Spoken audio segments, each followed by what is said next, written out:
Hello friends, Dr. Patterson again. In this video, I'm going to show you how to start working with the Candy Sorter Simulator, which is a new part of the MechaGod software, and there's even a back to menu button now. So Candy Sorter is right down here. I just put out a new update to change how some of the devices in there work. So when you go in, you see this. And if we head over to the Candy Sorter page, on Canvas. We can see there's two deadlines. I might change the text a little bit. Need to proofread my own comments. First is submitting some type of logical organization chart or pseudocode or like anything that kind of gets you into planning out how you're going to solve this problem, which is sorting candy into a box. There's a letter to go along with it. I won't be shocked if you don't read it, but I did take time to try to be a little creative and write this. So I would appreciate it if you read it. It explains what the goal is, sorting candy into the box with appropriate colors, and it tells you about the different components that are involved. In the MechaGod software, there's also a schematic. So if we click on View Schematic, which is available in all of the different simulator options now, hand drawn. So there's all the different devices that are involved. On Digital Pin 2, there's a candy dispenser, which we'll go over in a second. D4, there's a solenoid, a simple push-pull solenoid, a conveyor belt, which brings the box in for loading, an RGB color sensor, so you're able to read the quantity of red, green, and blue color on the piece of candy next to the sensor. 3 rotary solenoids, which most of the time, if you just turn on, they would snap to another position, and you turn off, they would snap back to the other position. They are on PWM capable pins, which we'll look at in a second. 3 servos on D9, 10, and 11, and then also a switch for the box on D7. And that's all covered in the documentation as well. There's 2 devices in there, the candy dispenser. It only dispenses a candy on a rising edge. So when you transition from 0 volts to 5 volts, which is how some devices operate, then it will actually put out a piece of candy. It will not do it any other time. Same for the conveyor belt. The conveyor belt operates for a specific amount of time when you've supplied a rising edge.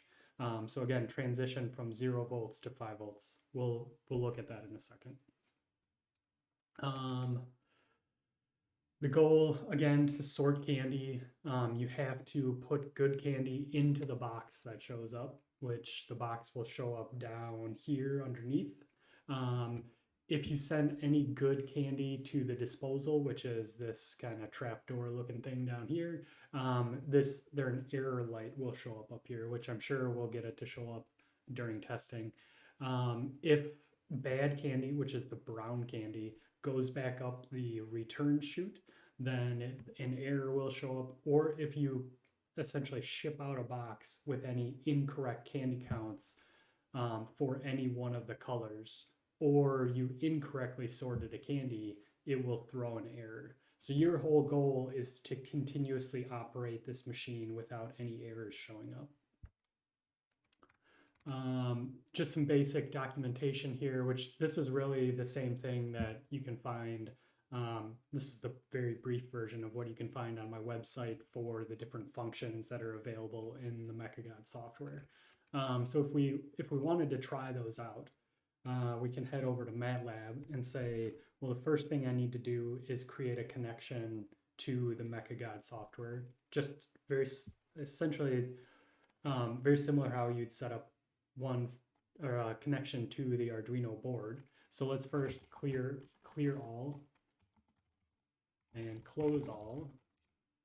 And then we'll say the candy sorter is equal to the mecha IDDQD object. And that creates the connection. And now the first thing, I'm going to head over to OneNote here. The first thing is that candy will drop out of this chute if I supply a rising edge on, let's look back at the documentation, I believe it's D2. So candy dispenser pin D2. So if we supply a transition from 0 to 5 volts, then we will see a piece of candy pop out of there. So let's do that. Let's tell this candy sorter to write digital pin and then send it the pin number, so D2 in this case, and then a signal, either low, 0, or high. We want to ensure a transition from low to high, so first we'll send 0, and then we will send a high signal. So first 0, then 1. So in theory, if I've done everything correctly, this will cause a piece of candy to pop out of there. So let's run that. And I get a yellow piece of candy. And when I first make that connection, a new box will automatically load into position down at the bottom. Okay, this is what you want to put the candy into. If at any point you like somehow, and this is not impossible, launch candy out of the candy sorter or drop it down when there's no box there, the error signal will go off as well. So your goal is to only get it into the correct spot in the box. So we've now put a piece of candy out. Well, what else can we do? Well, let's go back and find my mouse. That's the first thing. Under here is the red, green, blue sensor. And so let's look at how we can read from that. If we go back over and look at the color sensor, it's on pin A0, A1, and A2. And then we can also see that in the schematic. So A0, A1, and A2 are the red, green, and blue values. So let's go back. And then we can say, okay, what color is that? Well, I could say red equals, in this case, I want to read from an analog pin. So it's say cs.read voltage and pass it the pin number. And for red, it's A0 is the sensor. And that'll return that value. So let's try running that again. And you might notice that it already ran, and if I return red, it's a 0, right? It all happened instantaneously. You need to make sure that that piece of candy is actually on top of the sensor. So let's put a pause of, say, 1.5 seconds. I don't know how long it actually takes. I should, but I don't. Let's run it again. It waits for 1.5 seconds, and then the red value is 2.8235 volts. So you might say, oh, what does that mean? We can see that it's brown, and brown would be a color or a combination of all red, green, and blue in different amounts, at least for this particular shade of brown. So if we wanted to find out what that was relative to the typical red, green, blue values, normally these, essentially any color or most of the colors that you work with on your computer are a combination of these three. And so they're stored as typically 1 byte each for red, green, and blue. Values that range from 0 to 255, 0 to 255, and 0 to 255. So what could we do to actually get the red value out of this? Well, we could say red times 255. That does make sense. Divide by 5. Because we have 5 volts. And that gives us, for the red, that gives us that it's out of a range of 0 to 255. The byte value for that was 144. You can also do this for red, green, and blue. So if we wanted to, we could say down here, and I'm not going to paste it, I could say green is equal to cs.read voltage, and then pass it A1 and get that value back. I probably talked too long and it timed out. So it takes a long time for it to time out. I have a minute timeout between when the last time that you sent a command and what the program will recognize. It's just to ensure that if there is some infinite loop of waiting for one or the other, that it eventually stops itself. So let's run it with the 1.5 second pause and get both of those values. Actually, let's add on blue as well. Let's see all three. So we're going to get back red, green, and blue shades for whatever color pops out of here. We got yellow.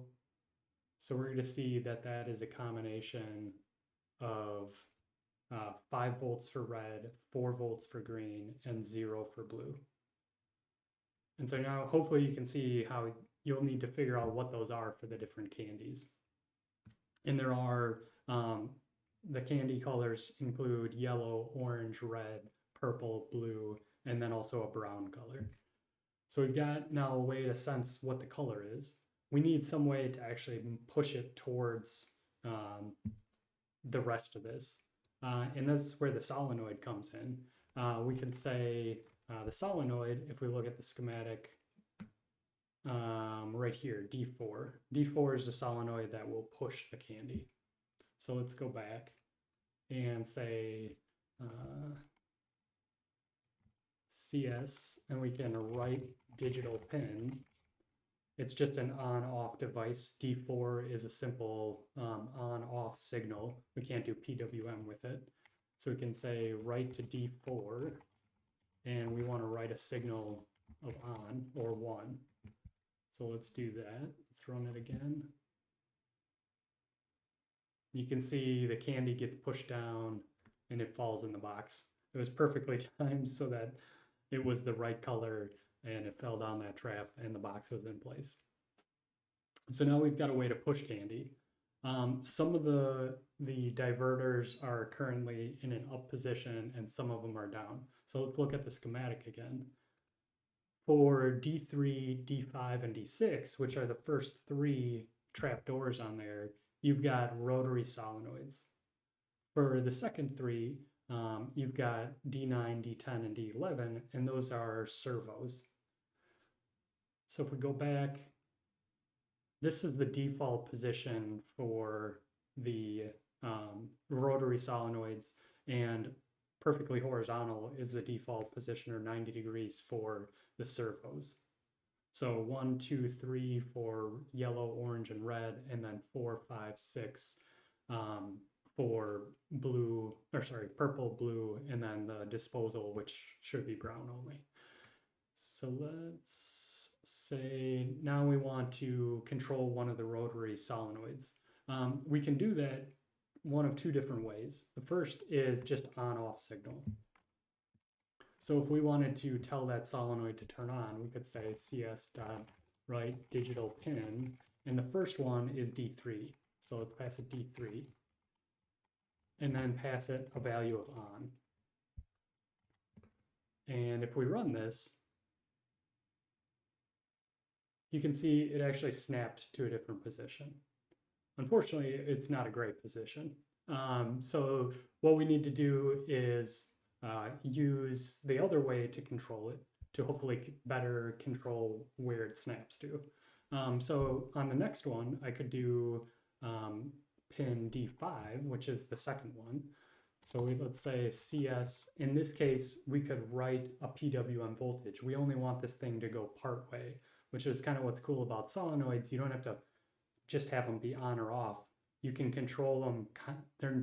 They don't have most of them don't have the positional capability that servos do, but you can, to some extent, use PWM to say, this is how far I want you to go out.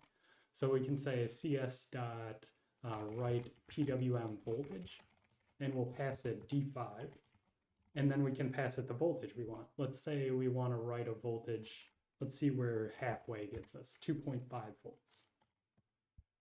So let's run this entire thing again. So a little better, but you can see the second one didn't go far enough.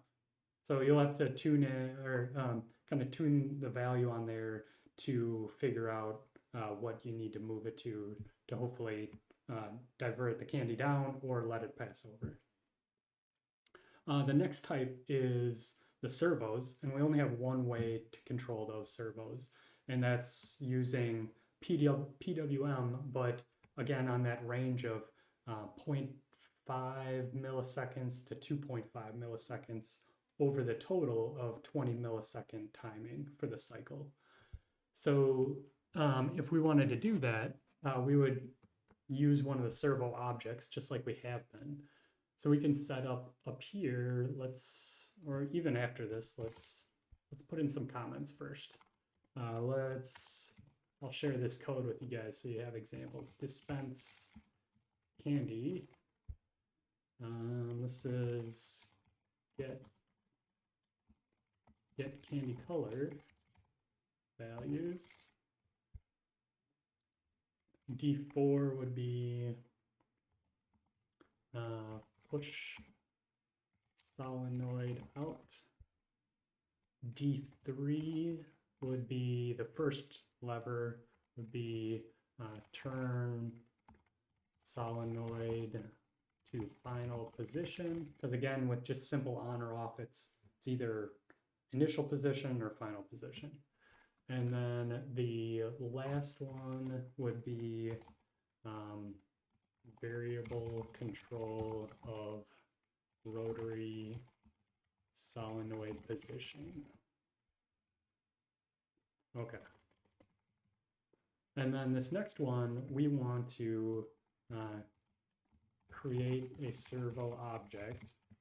And we'll do that by saying the servo object is equal to, again, instead of the servo objects that work with Arduino, with the MechaGod software, you have to use mecha servo, and we have to supply a pin number that we wanted to operate on. If we go back to the schematic, we can see D9, D10, and D11 are options. So we could start with the first one, say D9, and we also need to first pass it the MechaGod object. There's 2 arguments for that. Again, if you're forgetting any of the arguments for any of the functionality in the MechaGod software, just head to my website. So we have, first you create the MechaGod object, and then you create the mecha servo, passing it the MechaGod object and a pin number. And then you return to that servo object. So we have now a servo object by calling the constructor, passing a MechaGod object and a pin number. And we'll comment that one out. And then we'll say, okay, now servo, we want you to move servo object right position. And because we're using it as the method in the method approach, we can just pass it a value, again, between 0 and 1 for servo. It snaps to 90 degrees or 0.5 in MATLAB when it first turns on. So let's try a position of 1 in this case. So let's run this whole thing again, watch what happens. So that purple one snapped from horizontal to vertical. And so obviously if I wanted to say, well, I could have it go that way, or I could have it go the other way, right? Set it to 0, run it again, and I see the arm snap down. So now we have a way to control the servos as well. Let's look at the schematic. What haven't I covered yet? So I did candy dispenser, I did the solenoid, did the rotary solenoids, I did the servos, I did the sensor, I did not do the conveyor belt yet, and I didn't do the switch. So right now, let's go back and let's do the conveyor belt first. So first we'll move tell conveyor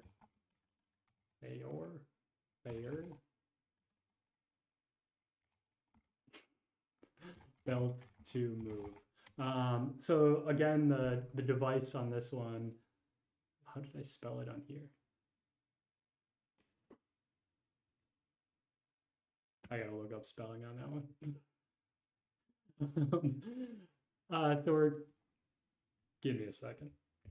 All right, let's imagine that in the schematic, that's an O and not an E, and then we're good. So if we go back, let's toggle the conveyor belt to move forward. So again, that's on pin D13. So if we go back, we want this box to go, schematic go down here. Oh, there it is. We want the box first comes in, and then we want to send it on its way after it's hopefully fully loaded.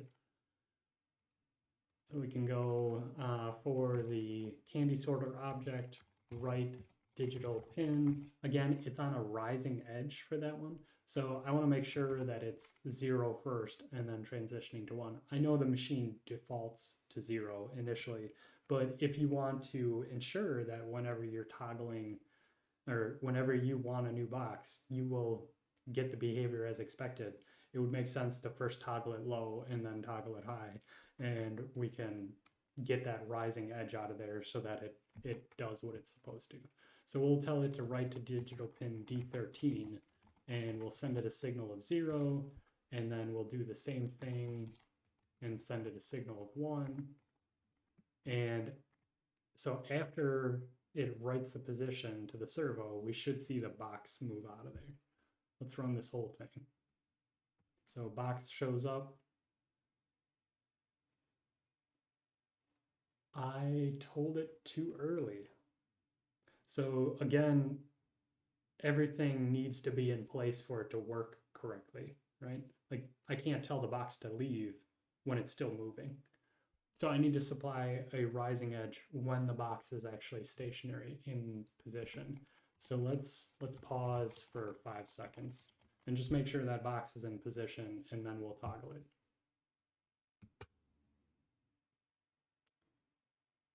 Hopefully 5 seconds was long enough. Yep, okay. So now the box goes away, and we're gonna see the error show up because I didn't load any candy in that box. And so when it goes off to get checked, it throws an error because there's no candy in there, and that is absolutely not any of the orders that show up. You will always have to put candy in. So we got an error. The way that can be cleared is by restarting the connection. And we'll do that in a second. But first, so we've got the conveyor belt movement. How do we know when there's a box in place? And that's the last thing that I haven't covered yet, is that pin D7 is actually a switch that just tells you that there's a box in loading position. So you can kind of imagine like on the conveyor belt, this box is coming along and hits like a tiny little switch that says, okay, now you're exactly where you're supposed to be. And so you can, with the controller, say, is there a box here, by asking, is this button pushed? And it's a pull down, so as soon as the button gets pushed, oh, I forgot the resistor. I'll try to fix that. There's in theory, in the simulator, there's a pull down resistor to ground. It doesn't go directly to ground. Trying to create a short in my own simulator. So let's go back and say, okay, now we want to watch to see when the box is in position. And what I'm going to do first is pause for 1 second here. And that's going to give it just a second to start moving the box. And then I'm going to do a loop that says all it does is watch that button to say when it is or isn't pressed. So let's do while cs.read digital pin and pass it the pin number D7.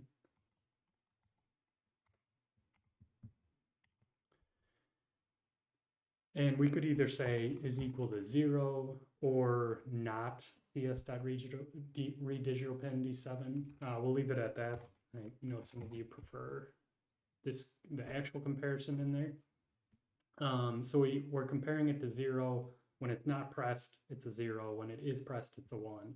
We'll say display box not in position, in loading position.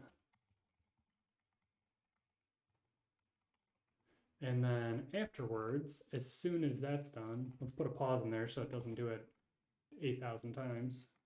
Pause for a quarter second.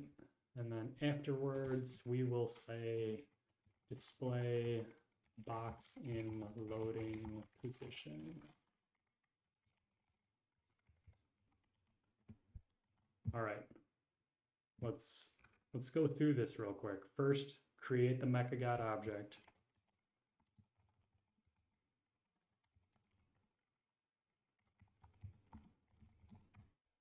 Then we dispense a piece of candy using D2. Then we get all the candy colors using those analog values. Then we push the solenoid out. We turn one of the rotary solenoids to full rotation. We use variable PWM control of the rotary solenoid. We create a servo object and create servo object and move it. Then we tell the conveyor belt to move after we wait for a little bit. And then we watch to see when the box is in position. So it should read the button is not pushed because there won't be a box in loading position. And then once it finally gets there, it will say box in loading position. Let's see what we get. So it does that, waits for a little bit, sends the box away, or reads that the box is not in loading position. And then when the box finally gets there, it says box is in loading position. So this is, and again, we got the error because the box had no candy in it, and it didn't match. If you put out a box that does not match the order, which I didn't show you yet, I almost closed it down. The last thing, you have to know how many pieces of candy you put in there, right? Get current order list. And so for this one, we can say for the candy sorter, get order. And that's all we need to do is just say get order. And that one's, again, if you're forgetting any of them, just head to my website and they're all listed under the download button. So we can say cs.getOrder and then it'll print out an array. And we could even say current order is equal to that. Let's save that and then run it. And we should see all of that happen again. This time, after the box is in position, it will print out the current order. So box is not there yet. Throws an error because we did it incorrectly. Box is in loading position, and then it tells you how many candies are required for the current box.